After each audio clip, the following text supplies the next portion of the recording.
জামাতে ইসলাম এই দেশটাকে আফগানিস্তানে পরিণত করতে চায়।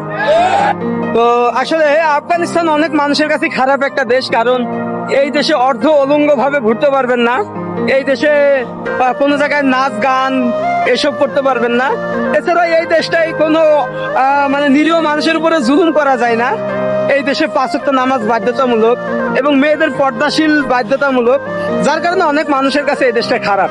আসলে এই দেশটা একদম ইসলামের একটা শাসন ভাবে চলে, যেখানে কোনো জিনা নাই, যেখানে কোনো মেয়েকে ইফটিজিং করা যাবে না, যেখানে কোনো চাঁদাবাজ নাই যে রাস্তায় দাঁড়ায় দাঁড়ায় চাঁদাবাজ করবেন, গাড়ির কাছ থেকে চাঁদা নেবেন, বাজার ঘাটে চাঁদা তুলবেন।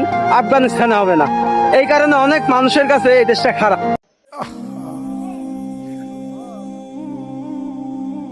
চিনলেন না বাপ?